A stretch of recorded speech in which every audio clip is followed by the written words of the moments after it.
Okay, good afternoon, everyone, and welcome to today's session. Definitely a big market day, so I wanted to give it a couple moments to not start right at 4. Apologize, my dog is barking. I think my son just got home. But yeah, it looks like Dow's up 900 points. Nasdaq leading the way up 3%. So it's Fed day. Looks like the Fed said that they're not going to raise more than 0.75 basis points, which was something that was a major concern. So that caused a huge rally. So definitely something to be aware of. But today, from an options education perspective, we're going to talk about exercise and assignment. This is something we touched on actually last time I was here with you guys, and something we've been having a lot more questions on around that process and how it works. And so we want to just go through that in a little more detail. So I definitely encourage you to put in your questions. We'll have time for Q&A at the end, but this is more of an educational session. And then we'll talk about the importance, though, of risk and strategy maintenance as well, because that's a huge component of that is when you're thinking about assignment risk and when to exercise and things of that nature.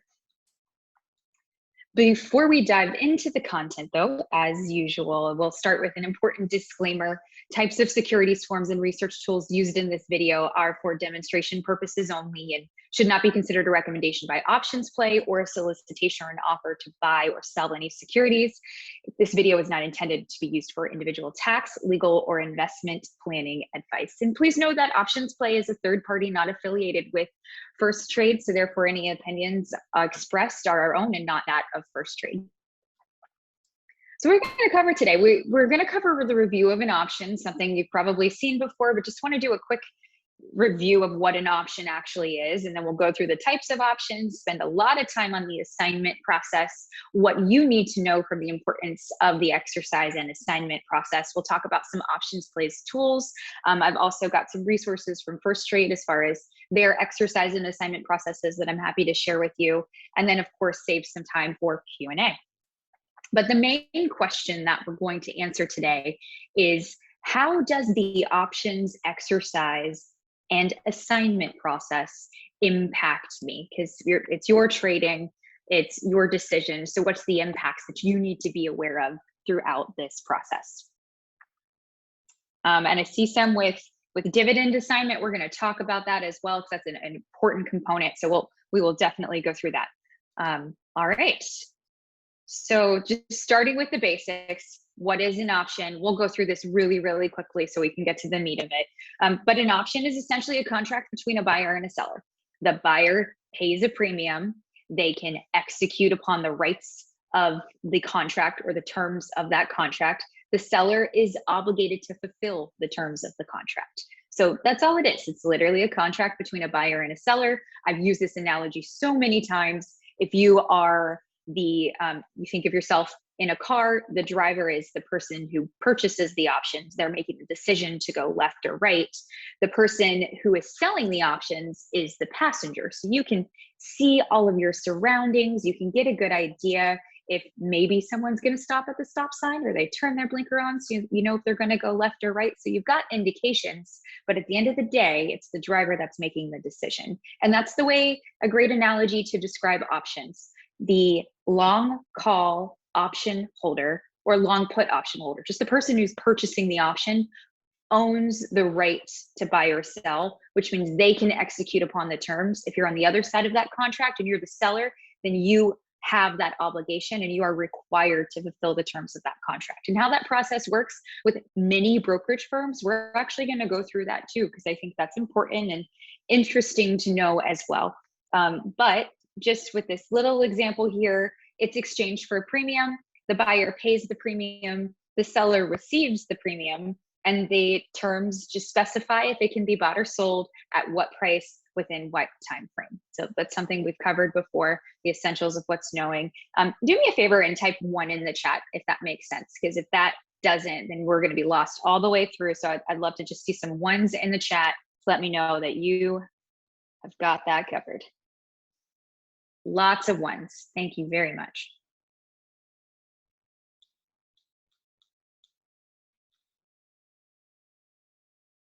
Perfect. All right. So tons of ones, which is what we're looking for.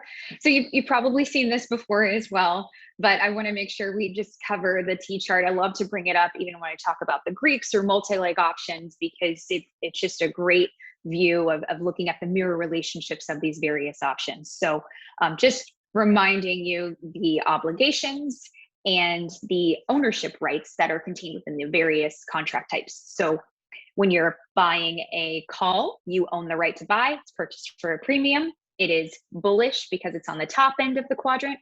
If you're buying a put, it contains the right to sell. It's purchased for a premium, and it's bearish. And then everything else is just mirror relationship. When you sell a call, you're obligated to sell the shares to the buyer at their discretion. Therefore, you receive that premium that they sold it to you for. And then the short put is just the opposite of the long put. It's bullish. It's on this side of the contract. They are obligated to buy at the discretion of the seller if they execute on the terms of their contract to say, I want to sell my stock or whatever is contained with it. Then that obligation is kicked in for anyone who is short that put. Well, not anyone. And we're going to go through that in so much detail. But this is a great tool that I'll bring up all the time. And I know I've said it on here, but it's something I've got a version at my desk. But even when I was studying for my 7, almost a decade ago, it's something that I was taught. And I think it's important that it should just be out there from an educational perspective, because it's just a great way to logically think through things when you look at the mirror relationships of options on an individual basis. So moving on, I'm just going to briefly explain American versus European options. So options are issued in a certain type of style. Most commonly are American style options. And this is not confused with European or US markets. It's purely the style.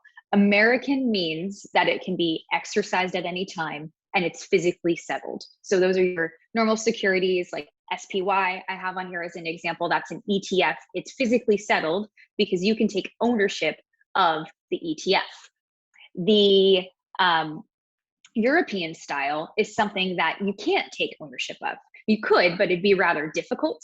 So it's cash settled, like the index option. So an SPX option is something that I have an example here. So just a comparison of similar underlyings, just one's an ETF, the other's an index, and there's other benefits and negative qualities to either one and trading one. And that's definitely a very different discussion. But the important part that I want you to know here, as far as exercise styles, because that's what we're talking about, American style can be exercised at any time. So if you have that contract, you can do that whenever you choose. Does it make sense? Not necessarily. We'll talk about that. European style is normally exercised during a specified time frame. It's normally the day of expiration or the day before. They're cash settled because taking ownership of that index doesn't make sense, is very difficult to do. So therefore, it's easier to be cash settled. And sometimes the European style ones, if you're trading index options, just a tidbit of information, have different settlement values. There are the monthly SPX comes to mind. So like dot set is the settlement value. So you may look at SPX, that actually doesn't determine if the option is in the money or not. There's a settlement index that determines if it does. But that's something completely different if you're trading those options, not inherent to what we need to cover today, just something important to know. And then of course with European style, they could be AM or PM settled, which just means if it's determined based on opening prices or closing prices, which goes with overnight risk and other things as well. But the important thing is the vast majority of options that you are trading fall under this category of American style, which are your stocks and your exchange traded products. All right. Next, we're going to go through the assignment process. And I think this is interesting. So it's not necessarily something that you have to know inside and out as far as the processes and the regulation that's behind it. However, I think it's a good way or good to understand from an early assignment perspective. So if you want to know how that happens, why it would happen, I'm a highly analytical person and I need to know a ton of detail before I make a decision or understand something. So it's something that helps me. So I definitely want to share that with you. So a long option holder, remember, they are the only ones that can exercise upon the terms of the contract. The short option holders or writers fulfill that obligation. So they're on the other side. The long option holder will submit their exercise instructions to their broker. So with First Trade, you can send an email and they would submit on your behalf. So if you were to submit, or if another firm did, the long option holder will submit their exercise instructions to that broker. The broker then sends notice to the OCC, which is the Options Clearing Court. Their job is to make sure that there's a fair market with options. So they are the clearing and the intermediary, and they settle the options, literally. So the broker then sends that to the OCC, who goes through that process. The OCC then randomly assigns a broker who is short that same contract. That broker then has a whole bunch of clients or accounts that have that contract. They have to have at least one in order to be in this randomly assigned. And then they will choose a short option writer. So I believe First Trade is a random basis. It can also be first in, first. It's not something you can change from a legal perspective. Brokers are required to notify the OCC of their method of assignment, and it's not something they can just randomly change. So it has to be random or first in, first out. But you can see that exercising your contracts is actually quite a process, and it takes some time. And that's why it's generally overnight. You normally don't know until the following trading business day. And that's because you could be receiving shares or selling shares to someone at a completely different brokerage firm, and that has to go through a lot of intermediaries before it actually gets back to you, the long option holder. So does that make sense? I'd love for you to type a 2 in the chat for me if that one makes sense. That really is the assignment process, and we'll talk about how that affects you in a very brief moment. Lots of 2s. Great, thank you. All right, this is my favorite slide, I want to say, in this entire presentation, because it's really drives home, if you're first trading options or you've done it for a while, it validates your thought process. And what I mean, and this was pulled from the OCC, so it's a very recent statistic, is a lot of times when you're first learning about options, you end up buying calls or puts, or buying calls, really. I think it's the first thing a lot of people do. Assume that you have to hold it till expiration. Don't realize that most options actually aren't exercised. So statistically, 7% are not exercised. 23% of them actually expire worthless. And remember, that may be your goal. Like, you may be have a short put, you may have a credit spread, you may have short call. You want those options to expire worthless in those scenarios.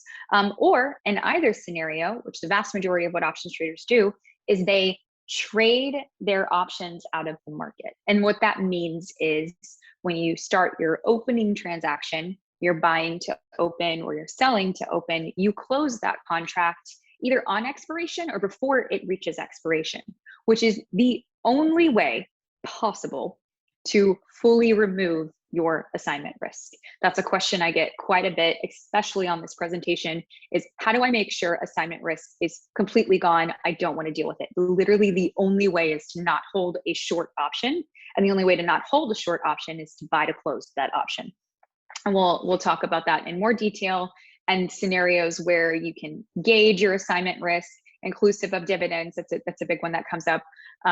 But it's really that, going back to that analogy of the driver and the passenger. You're the passenger. If you are the short option writer, you are aware of your surroundings, and you're going to understand or get an idea what the driver is going to do, if it makes sense. And sometimes it doesn't, and that's a rare one-off circumstance, and we'll talk about that too. But what I want to talk about, or really the meat of this, is what happens during exercise and assignment, how it impacts you, and how to be aware of it and how to mitigate that risk, because that's really what you're looking for. And it shows here within the statistics that most options are closed out or traded out of the market, which means they're not held into expiration past that expiration period, whether it's 4 or 4:15 Eastern time, it's that trade post market. Right. So I wanted to give some examples of what your broker may do if you hold a long option on the day of expiration.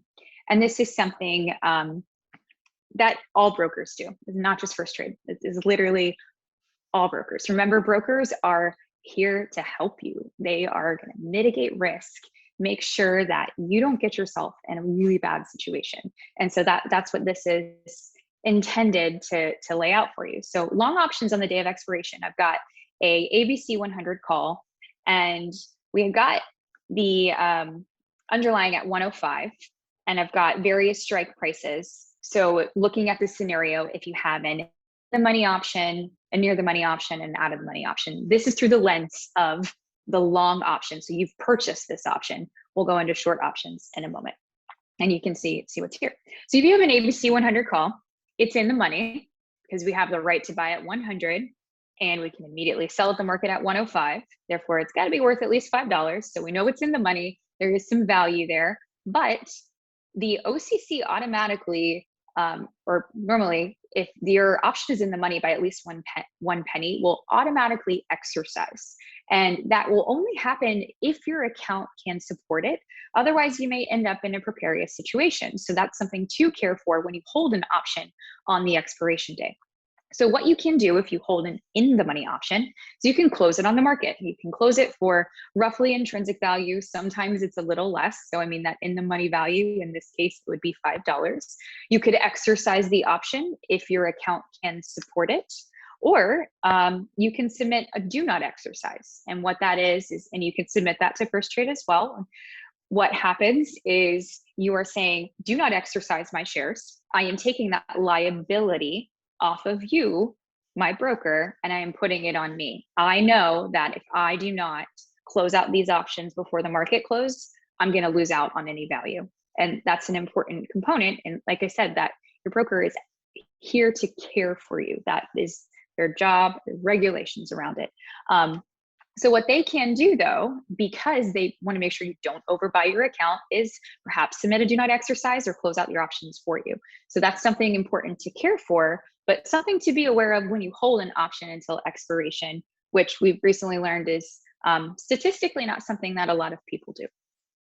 If you have a near the money option, this is where you're the long option holder. So remember, you're the one in the driver's seat. You can try to close out your option. You might get 5 cents or so because you may have somebody on the short end who says, I don't want that risk. It's super close. I'm not sure. You could exercise. So you've got the same options that you did prior here, and then your broker can do the same. If you have an out of the money option, then you can just allow it to expire. The risk of exercise is lower, unless it's a super high volatile stock, which we will talk about. But you could submit the exercise instructions because you own the option, you own that right. It's up to you, it's your discretion. Does it make sense? Absolutely not. You'd put yourself in a losing scenario. If ABC's at 105, you buy at 110, you've just made yourself lose $5. However, you own that right to do that. And you can also submit a do not exercise as well. So what's important here, though, before we shift over to the short options, is if you are a short option holder, so you have your covered calls, even a spread or your short puts, you are wondering if you're going to get assigned, you have to look at it through the driver's lens, through the long options lens. Are they likely to exercise? Which normally they're going to exercise if there's value in that option. If it makes more sense to exercise, they're more likely to exercise. Or there's that automatic exercise process, and that's very possible. So this 100 strike price, very likely that it's going to be exercised. Absolutely, because if someone walks away from it, there's that automatic exercise process that the OCC entails. Therefore, the only way that they're going to see value of those options is if they were to buy at 100, if they weren't paying attention and trying to close those, or the broker closed it on their behalf, trying to help them out and mitigate that risk. Whereas the 105, that's a more interesting scenario. And that's because the OCC accepts instructions actually until 5:30 Eastern time, which is past the market close. And that's important to know. And we'll talk about that a little bit later. I call that one surprise assignment. And it can happen, have seen it happen, and it's a terrible situation. So we'll talk about that. But the 110, and that most likely is going to expire worthless, because you can see how if you look at this through the long option holders lens, through their eyes, are they likely to assign? You can assess the situation and then understand if you're going to be assigned as the short options holder. So I'll flip it over to the next one, where we'll look at this at the day of the expiration from the short options side and what your firm may do for you. So same scenario, we're just flipping it around. If you hold the short call, you could buy to close for 5 or allow assignment if your account can support it. That is extremely important.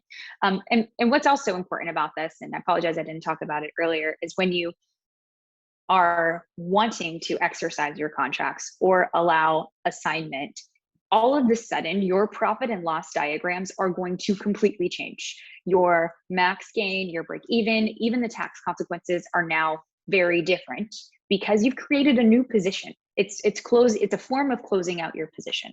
And that's something where there's been a lot of headlines about that, to be honest. And I think that's important to know, is the second something is assigned or exercised, you have a new position, which means you have a new starting point, you have a new tax calculation, you have a new break-even calculation, a new cost basis, all of the above.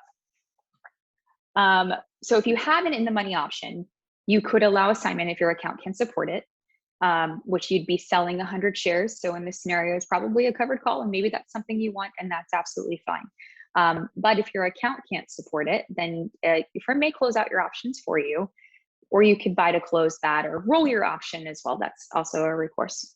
If you hold a near the money option, say this is actually the highest risk on the day of expiration, because options only have their mostly intrinsic value on expiration. That means anything that's out of the money, near the money is closer, but it's illiquid, meaning it has very wide spreads. There probably isn't a bid or an ask. So it's or maybe even an ask, not a bid. So it's just very difficult to close. Therefore, you might be stuck with that position, or you might have to try to close it for 5 cents or something like that. Because remember, if you are there's somebody on the other side of every single trade, whether it's a person or a market maker, that's a different story, but there is someone on the other side of every single trade. So if you have something that's near the money or at the money, that's the biggest risk, because even though the option has stopped trading at 4 Eastern time or 4 p.m. or 4:15 Eastern time for those set of ETFs that trade that extra 15 minutes, exercise instructions can still be submitted until 5:30 Eastern time. And I've got a slide where we'll go through that in a little more detail and explain what I mean of where that risk is. But that's something that is increasingly more popular, I've seen lately, which I think is certainly interesting.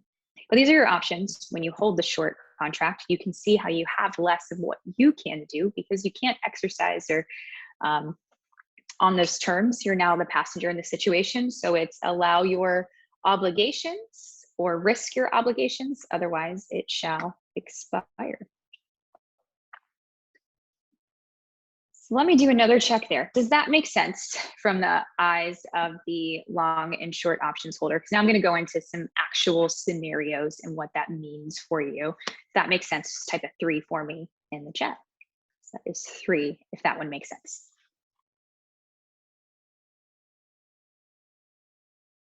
Lots of 3s. Great.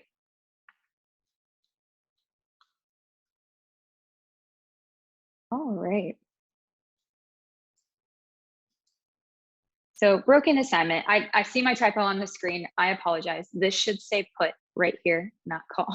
I will change that. But for the this is broken spread assignment. So this is something that I think is just important to be aware of, and something I've gotten a lot of questions on, actually at every single firm I've ever worked at. And it's certainly interesting what happens in these types of scenarios. So what I mean by broken spread assignment is when you have a spread, you are have two options in play. So one could be in the money and the other could not. Now, it depends on those scenarios, but it's just important to understand when your obligations are kicked in or when auto exerciser assignment will occur and what that risk means for you. And you notice the theme that I keep talking about is the risk component of holding options until expiration. Remember the options pricing webinar that we did, and we talked about long options. When you hold a long option until expiration, you have negative theta, which means that time is working against you. So as that option nears expiration, it's going to deplete in value. And if you close it out prior to expiration, you have a more probability of being successful, or you'll be able to recoup that time value. So if you hold it till expiration, it's completely diminished. Whereas if you're the short call holder, that's something that is positive theta. So time works in their favor. Didn't know we were going to be teaching the Greeks today, but that's theta there for you. It's positive for short positions and negative for long positions, which simply means that what they benefit from or do not benefit from.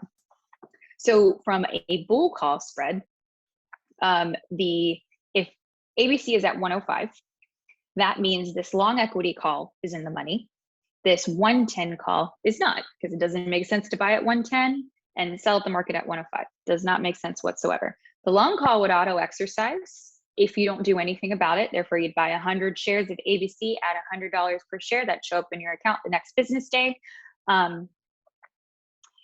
It will auto exercise unless contrary instructions are submitted. So meaning you close out that strategy, which might be a little bit difficult to do because this 110 call is going to be out of the money, which means it's going to be worth zero.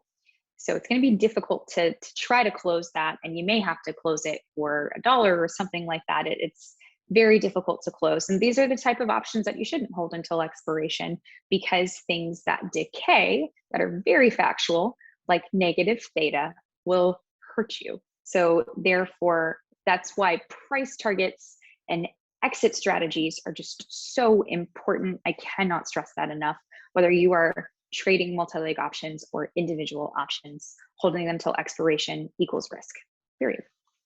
And then the same is true with the bull put spread. I like to put those two together because the strikes are actually the same. You just get one for credit. That makes sense.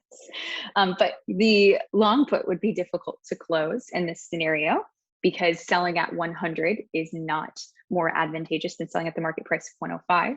And the short equity put would be assigned. So in both cases, you would be obligated, to buy for the bull put spread, which you would be, your automatic exercise instructions could force you to buy in the bull call spread. So these are broken scenarios that just require you to pay attention to, but the purpose of adding these positions is to have a predefined buy and sell point.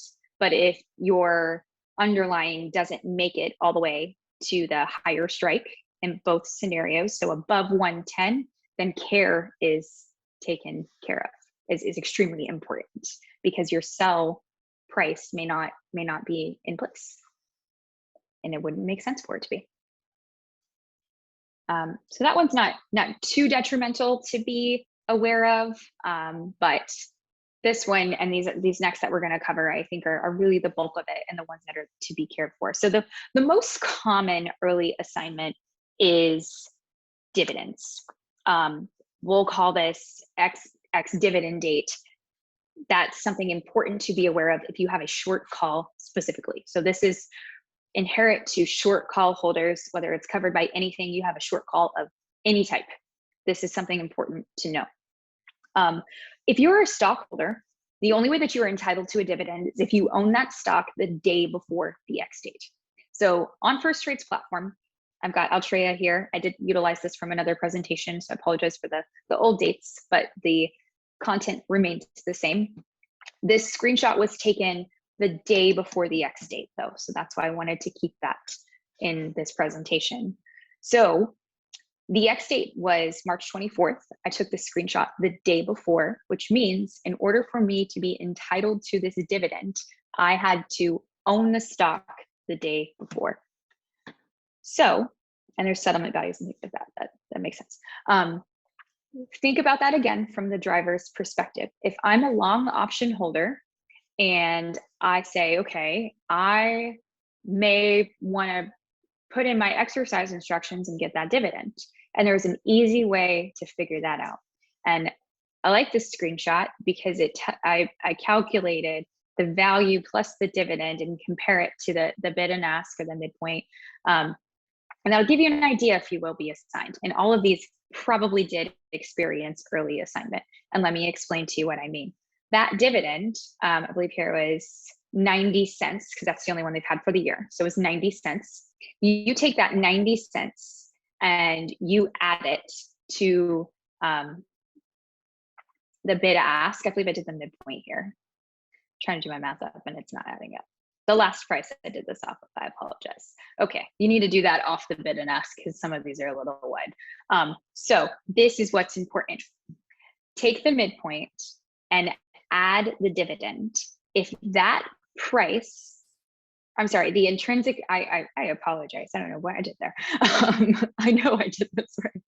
You take the intrinsic value and add the dividend. So the intrinsic value of the option. So if the strike is $49.50, the difference of $49.50 and $53.26 plus 90 cents. If that amount is greater than the midpoint, then you are so likely to be assigned. It's not 100% true, but it is highly, highly, highly likely that you will be assigned in that scenario. And that makes sense because as a long option holder, I can exercise my rights and get that dividend, and that's going to make me more money than if I was going to sell to close my option. So in that scenario, I am more profitable, and that's why we trade. That's why we invest, is to make money. So from that long call holder's perspective, exercising their terms of that contract to own the shares and get that dividend is a more profitable scenario.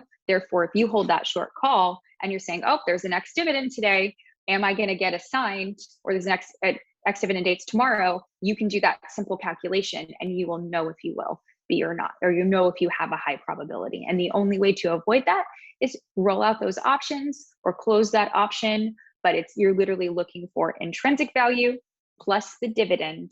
Is that amount greater than the midpoint? That is a very important point. If that makes sense, I would love for you to write 4 in the chat. And if it doesn't, I'm happy to go through that with a couple more examples.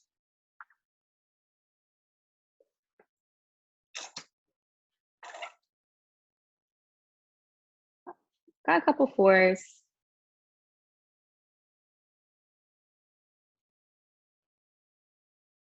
All right. And I think the clarification of that was my fault there in the beginning, so I apologize for that. So let me just give you another example. I think that would be extremely important within this scenario because this is a highly probable scenario and probably the most one that is likely to occur. So if you have a, and that I'll use maybe all of these contracts and that might help, but if you have, so from the stockholder perspective, you have to own the stock the day before the X date. When you submit your exercise instructions, even though they may not show, the new 100 shares may not show up in your account until the following business date, the trade date is actually the date that you submitted those exercise instructions. And so that means you are qualified for the dividend. If you are a long option holder, maybe I'll use simplistic math there, and you've got ABC's at 100 or you have a strike at 100, ABC is at maybe 102 and has a dividend of $1. So that means if I have a strike at 100, ABC's at 102, that intrinsic value is at least $2. That dividend of $1 that I know I need to execute upon those terms of those contracts today to qualify for, it's going to be an additional $100 because I own 100 shares when I exercise. So if I go on an option chain and I look at that ABC 100 call and the bid or the midpoint, if it's a wide spread, so I mean the middle point between the bid and an ask. When I'm selling an option, you sell at the bid, and that's why I'm using that term. If the bid is less than $3, I'm going to make more money exercising that contract. So therefore, I'm going to do that. And because I'm going to do that, you as the short call writer are required to fulfill your obligation. So you may think, oh, okay, well, I have a 100 call, ABC's at 101. It's not trading, like it's not expiration. So there's a little bit of excess value outside of its intrinsic value. I'm not going to get assigned early, but that extrinsic value does not make up the full dividend amount. So therefore, you are going to get assigned early. And that's the easiest way to tell is what is the in the money, is my number one, is my option in the money? If it is, then you need to do the calculation. If it's not, well, I guess if it's close, you could look at it, but it's very unlikely. But if it is in the money, extra attention is required. If it's near the money, I would suggest doing this as well. How much is the dividend and how much is it in the money? Add those two together.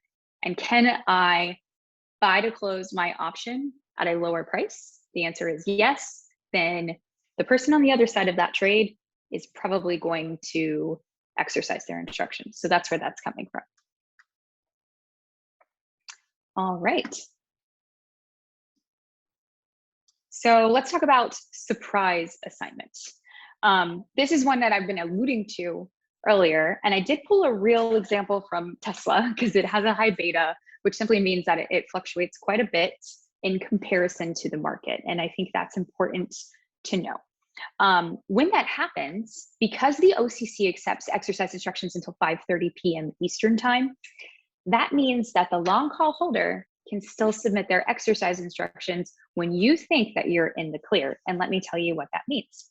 So if you are short a Tesla 1060 call, and this is any option, it doesn't have to be Tesla, but the risk is if it's really close to the money or there's aftermarket activity that's unanticipated, you just really should watch it until 5:30. So you hold short one Tesla 1060 call. Tesla closed on this date, so it pulled a real chart at 1056.78. Well, that's not in the money. If buying at 1060 is not more advantageous than what the market is pricing, so you as a short call holder saying, I'm clear, I'm keeping the premium, I'm not going to get assigned, you feel comfortable in that situation. But post market, before 5:30 p.m. Eastern time, maybe a tweet happened or something like that caused Tesla to jump in the post market to $1,100. Now, this is where you go back to the driver's side. The driver, the person who owns that call, the only way that they can make money is if they submit exercise instructions, or their account has to support it. There's lots of other factors involved. So if the only way that they can capitalize on that is by submitting exercise instructions, because the option is no longer trading, you are 1,000% going to be assigned if you're one of the random or the FIFO through that process. And you're not going to know that, unfortunately, until the following Monday. So what does that mean for you as a short option holder? And mind you, this is true for puts too. If you had a short put and the stock was up, that's great, but all of a sudden it plummeted post-market pre 5:30 p.m. Eastern time, the person holding that long put could still submit those exercise instructions, forcing that subsequent assignment. So that's important to know. And so caution is extremely important when you close near the money, or you're trading a security that is highly volatile or has a high beta, is what we call it, moves more than the market or things like that. So my suggestion, and if you do hold something to expiration, is check those stocks between 4 and 5:30. You're not clear until 5:30 Eastern time, in which case you'd have to care for it.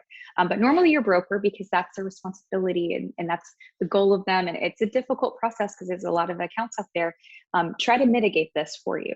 And so that's important to know. So I hope that one makes sense. If that makes sense, do me a favor and rate 5 in the chat, because I think this is the one that happens to a lot of people, and it's the worst lesson that happens after the fact. Lots of facts. And it's such an important, it's important in the fact that the key theme here is holding an option until expiration or relatively close to is increased risk. And remember, whenever you have any type of strategy, whether you're long the option or you're short the option, at options play and the webinars that we share with First Trade and the practices that we share with First Trade and our best practices are not to hold those till expiration the vast majority of the time. We set exit strategies. We define your loss potential. We define our profit potential, and we take those early and often, mitigating our risk because we're not holding options until expiration. So I've got some best practices that I'm going to share with you as far as debit spread management. And so debit spreads also could be related to long options as well. So we can take that into account as a moment. But short options are really where your assignment risk is, because that's the only thing that can be assigned. So that's important to know. But for long options specifically, or if you're just looking at the short options, know that risk is still involved, and they're just different types of risks holding them until expiration. And that really goes into theta. So maybe next time we'll do a presentation on the Greeks. So that's what's important of defining an exit strategy. We've got one up here. This is our best practices for debit spread management. Is you set a signal on your loss side and your profit side. So your loss side is to exit at 50% of the premium paid. And on the profit side is to exit 75% to 100% of your premium paid. So what that looks like is if we've got a debit call spread example here. So I'm long the 100, sold the 120. So it's a 20-point spread that I paid $10 for. So if I paid $10 for that, I'll have a stop loss at 5. So it's 50% of my premium paid. And then I'll take a profit between 75 and 100% of max profit within that scenario. So that's a good way just to rules that you'll set yourself within your own comfort level. We just have best practices that we share, but again, that's all on your own comfort level that you'll define to help mitigate that exercise and assignment risk. So it's not only on the assignment side, it is auto exercise as well. And we do have some to share as well on the credit management side. So I've got do I have here? Another bull put spread. I keep putting bullish strategies on there. It's very, very up to date on the market. But same thing here. There's a additional component though with short options that we add to our best practices. So there are 3 signals with our best practices. One is you exit out the loss and profit potentials, but then also this decay component, which I'll briefly talk about as well. But if you exit with a loss of 100% gain, so our net credit received is 8. A stop loss at 8 would be break even. 100% loss would be 16. So that's our 100% loss. Exit at a profit of 50% of max gain. So that'd be a $4 debit here. So we sold at 8, buy to close at 4. And care for your strategy at 21 days until expiration. And that has to do with the Greek component and something that I talked about, because I think it's important when you're talking about holding an option until expiration is the positive and negative values of theta. So since theta is positive for anything that you're sold, so this credit spread, for example, it is positive, and that's something that means that we benefit from theta decay. Theta increases as we get closer to expiration, and that acceleration really starts to peak close to this 21 days. So that's the way that we capitalize on that, is to make sure that we kind of trade small and trade often is honestly the simplistic way of putting that. All right. And Then, of course, you've got the options play platform that you can access. You've got some wonderful reports in the options play wizard within First Trade itself that you have access to as a First Trade client. And so that's really important. We've got a lot of great tools within there. And we did recently launch a mobile app that puts all of our other webinars. So that's something on this QR code that if you want to take a quick picture of that, you can launch. So that concludes the exercise and assignment. We've got about 14 minutes left, so I'm happy to open it up to question and answers. If you want to type that in the Q&A or within the chat window, we can talk about it.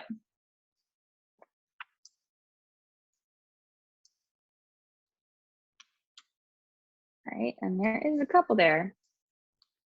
How do I ask First Trade to exercise an option of which I am the holder? So there is an email that you can send First Trade. And let me put that link actually in the chat. Give me one moment. So I have 3 screens up and I put it over on.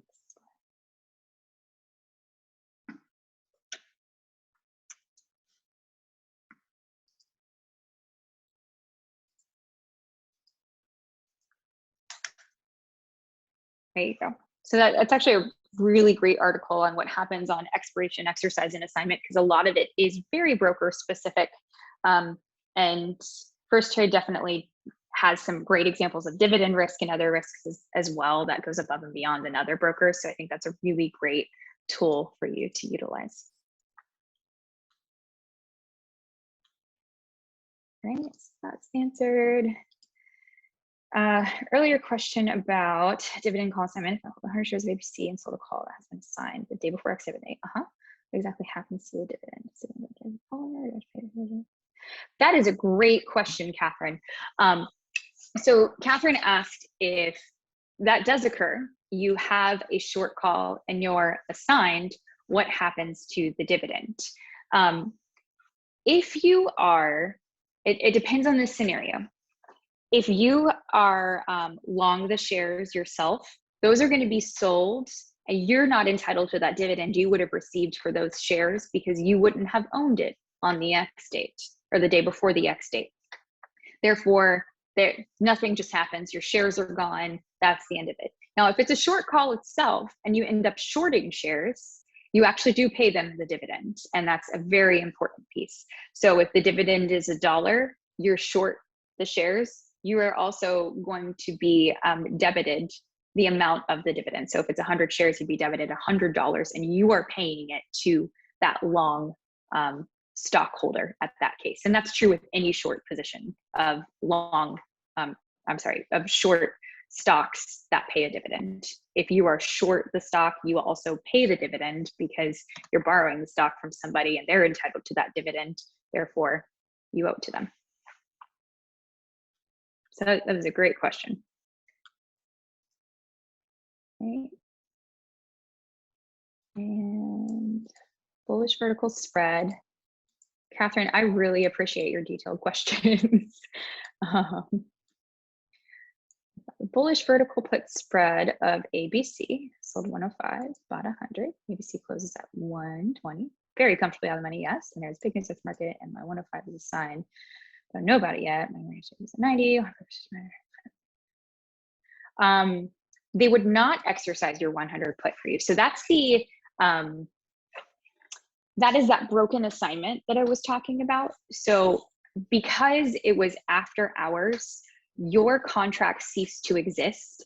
They did not know about that assignment in due time, just like you, because of that process that I was talking about.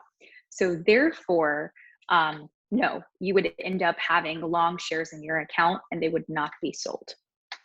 And that is an unfortunate scenario when it falls down. So that's why it's important to really mitigate risk and care for and manage those trades and those strategies.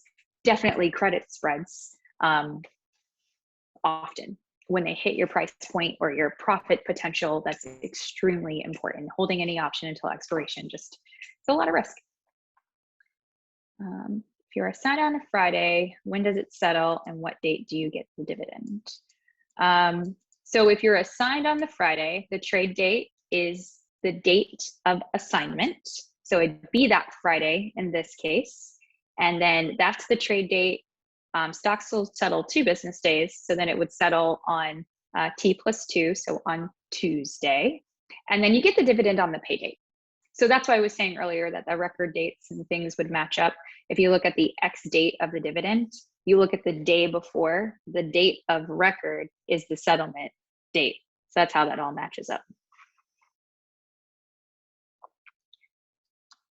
All right. And how does this apply to the wheel?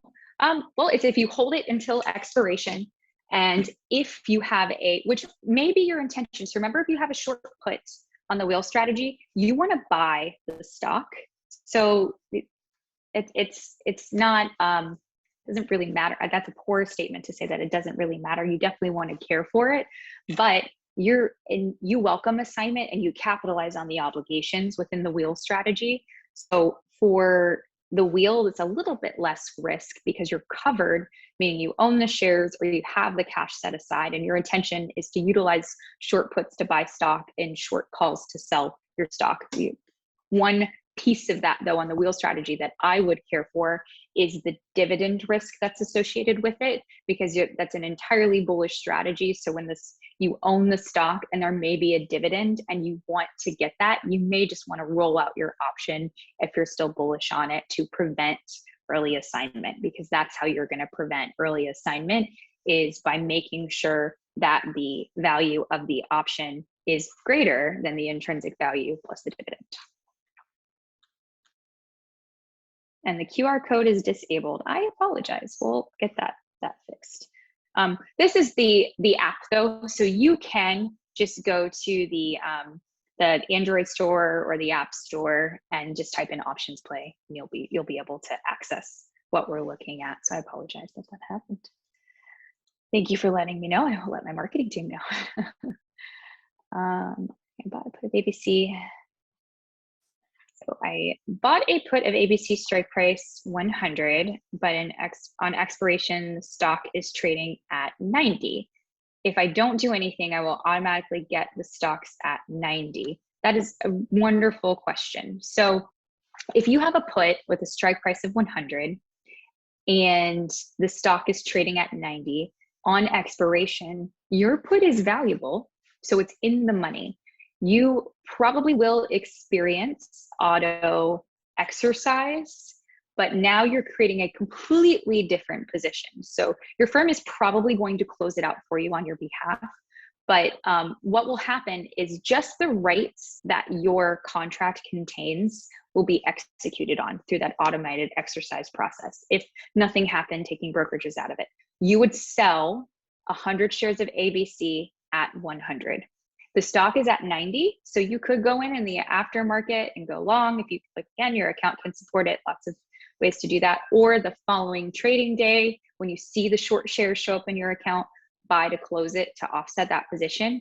But if you are long an option, that's the way the OCC makes sure that they have a great environment, or they clear those options, is they want to make sure that there's a healthy market, and the options market is, they want to make sure that you're capitalizing on the value that your option has. So that's a good example. If you own a put with a strike price of 100 that has the right to sell at 100, and the market's at 90, so you can buy at 90 and then sell at 100. The only way that you're going to recognize that value is if you automatically sell 100 shares. And if you don't own an offsetting position, then you might create a short position, which is a completely different risk profile, and that's important to know.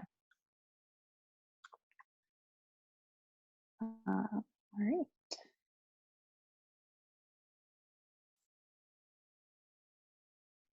It's a good book or video for options beginners. Such a great question, Andrew. I think these sessions are really, really great because it takes some time. So at Options Play, we run a couple of courses, and I've done them internally with other firms that I've worked for. And I find it's about a 6-month process, and it's a learning process.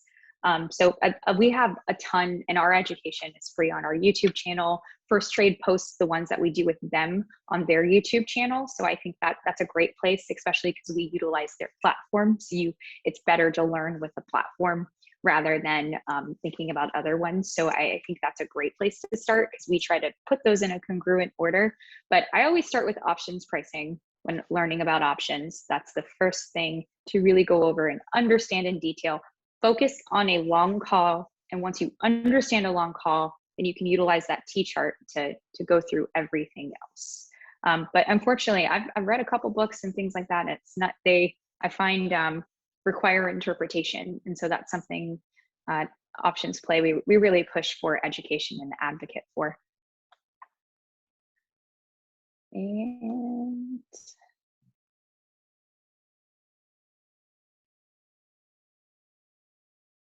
all right.